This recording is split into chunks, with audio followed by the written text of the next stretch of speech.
Hey there. In this video, we're going to look at an example of an equation that is almost exact, but isn't quite. And we're going to be able to make it an exact function using a special integrating factor. Okay, so we have this equation 6xy dx plus the quantity 4y plus 9x squared times dy equals 0. And it seems like a good candidate for the method of exact equations. So I'm going to first start off by just proving that this is in fact not an exact equation. So m is going to be 6xy, and n is going to be 4y plus 9x squared. And I'm going to take the partial derivatives of both of these and see if I get the same thing. So for m, it's the partial derivative with respect to y. And so the partial of 6xy would be just 6x. Okay, and then the partial of n with respect to x, well, the derivative of 4y would be just 0 here, and 9x squared would give me an 18x for a derivative. So I have 6x and 18x. They're very close to each other, just off by a coefficient. And so this is what makes me think that possibly I could use an integrating factor to turn this into an exact equation. So I can use that method to solve it. Now there's two choices we have for an integrating factor here. And I'm going to focus on just the exponent for a moment because that's what's going to tell us which one of these would work.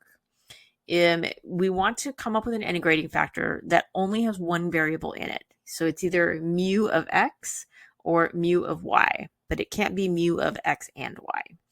So first, if I wanted to do a mu of x for my integrating factor, the exponent, it's always going to be e to the integral of something. So I'm just going to focus on that exponent for the moment.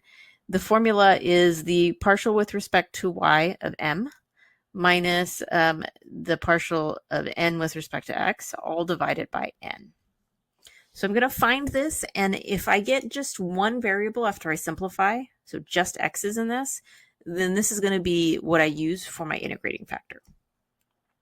Okay, so my was 6x minus 18x, all divided by 4y plus 9x squared. Now I can simplify the numerator, but right off the bat, I can see that I have x's and y's in here, and I'm not going to be able to cancel either variable out completely. So this is a no-go. This is not going to work for the exponent of my integrating factor. So let's try it where it's mu of y, and in this case, the exponent would be the partial derivative of n with respect to x minus the partial derivative of m with respect to y, all divided by y. So very similar formula.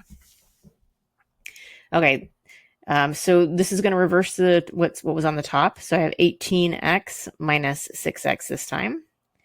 And now we're dividing by m, which was 6xy. And so if I clean that up, well, I can simplify to 12x in the numerator divided by 6xy, which simplifies to 2 over y. So very nice. It simplified to where I only have a y variable in there. And so this is what I'm going to use for the p of x in my integrating factor. So mu of y is going to be equal to e to the integral of 2 over y dy. Okay, so simplifying that a bit, the integral of 2 over y is 2 times the natural log of y. And I can move that 2 as an exponent on the y to give me a y squared, and then the e and natural log cancel out. So my integrating factor, mu of y, is y squared. And now I'm going to use this just like we've used integrating factors in previous sections. I will multiply the equation by y squared, and the result should be that I get an exact equation now. All right, so if I take and multiply across by y squared, I'm going to get 6xy cubed dx plus parentheses 4y cubed plus 9x squared y squared dy. And I still get 0 on the right side. Okay, so before we jump into solving it, let's just verify that we've done everything correctly and we in fact are dealing with an exact equation now. So m sub y now for 6xy cubed is going to be 18xy squared. If I just use the power rule on that y cubed. And the partial derivative of n with respect to x is going to be 12y squared. Oh, sorry, we're deriving with respect to x. Sorry, that one's a constant. So I would just get 18xy squared. And so, yep, it is exact. I got the same thing for both of those. Okay, so we're looking good. Now, this is our new equation that we're going to solve using that method of exact equations. So as always, I start out with my solution. F of xy is going to be equal to the integral of m with respect to y. So that's going to be 6xy cubed dy that I'm integrating. Okay, so I'm going to increase, dx. See, it's really easy to get these mixed up. I'm integrating with respect to x now, not y.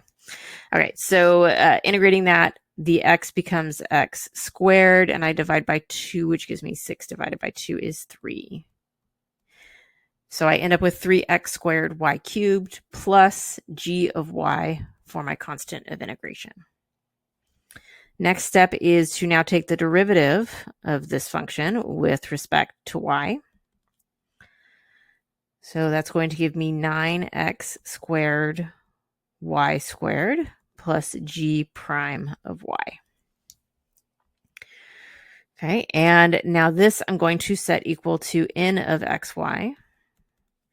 And remember, our new n is 4y cubed plus 9x squared y squared. And that is now equal to 9x squared y squared plus g prime of y. All right, we can do a little cancellation here, and the only thing left is gy prime, so g prime y of y equals 4y cubed. It's the 9x squared y squared. It's canceled out. Okay, so I'm almost there. I just need to integrate this with respect to y, and then I can plug in the result back into my solution for f of xy. So g of y equals the integral of 4y to the third, which is going to give me y to the fourth. Remember, I increase the exponent by 1 and divide by the new exponent, so the coefficient 4 cancels. And then plus a constant of integration, c1. Now this goes back into f of xy for my final answer. So f of xy equals 3x squared y cubed plus y to the fourth plus c1. And this is all equal to some constant c2. Combining the two constants on the right side of this equation, I get 3x squared y cubed plus y to the fourth equals c as my final answer.